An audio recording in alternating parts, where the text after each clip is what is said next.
Thank you for joining us today to learn more about Campus Home Live 2026 and the program submission process for our annual conference in Orlando, Florida. My name is Vicki Vanderwerf, she, her pronouns. I am the Director of Residential Life at the University of Washington, but coming to you today from Aku Hawaii's Program Committee. Today we're going to talk about some targeted topics and conference information for the 2026 conference. So in this session, we'll review conference milestones and dates. And during our time together, we're also going to talk about delegate information from our 2025 Campus Home Live conference in Columbus, Ohio, as we prepare for 2026. We're going to talk about content areas as well as continuing education credits. Then lastly, we'll wrap up with different program types to consider. This year, we split the previous Submitting Your Best Proposal video into 3 different videos to create shorter content that's hopefully easier to view and come back to once we get closer to the conference. So I encourage you to check out the other 2 videos we have posted as well. The call for programs is open, so folks can start submitting program proposals now. The process is open through January 5th at 11:59 p.m. Eastern, so you just want to make note that's Eastern Time, 11:59 p.m. Presenters will be notified in March 2026 in terms of whether your program proposal was accepted or not. Then the actual conference will take place June 21st to the 24th, 2026 in Orlando, Florida. Registration will open in December, so folks will have plenty of time to know if their conference proposal was accepted or not before any registration deadlines. In this slide, we wanted to provide some data and insight around the program submission process. You may be wondering, if you're submitting a program proposal, how many programs are accepted versus submitted. You can see here about a 12-year view starting in DC in 2014 to Columbus last year in 2025, where we accepted about 69% of program proposals submitted. We anticipate around the same amount this year for Orlando, so we'll likely be in that 50 to 60% range of program acceptance for 2026. We also get some questions around who's in the room, specifically in terms of education level. You can see here that most attendees have their master's degree, some have their doctoral degree as well. We also have representation of folks with some college, 2-year, 4-year, and high school degrees. And then some attendees have professional degrees in specific content areas. As you think about regions, there are a few factors that impact these percentages year to year. One of the biggest is the location of the conference. We'll be in Orlando, Florida, so we anticipate a strong showing from CHO, which is typically one of the biggest regions in terms of attendance at Campus Home Live. The Glakuho region is typically well represented at the conference as well, but geography and size of the region really help dictate this. This year, we're focusing on the new Aku Hawaii standards and competencies for campus housing professionals recently introduced by Aku Hawaii. We encourage you to spend some time learning about these different areas and how your program proposal best shares information about the best practices housing professionals should strive to achieve, as well as the knowledge and skills professionals need to achieve these goals.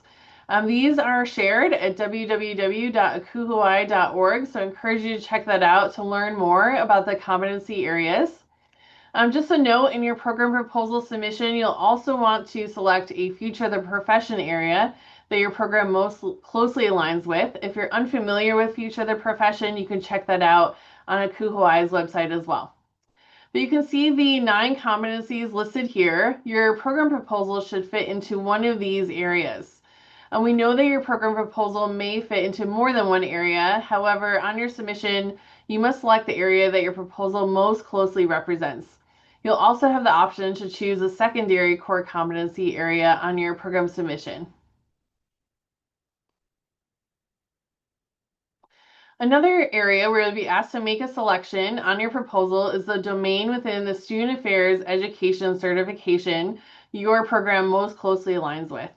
Some of the domains include topics such as assessment and education, leadership, talent management, and more. We'll be offering CE credits this year as we did last year.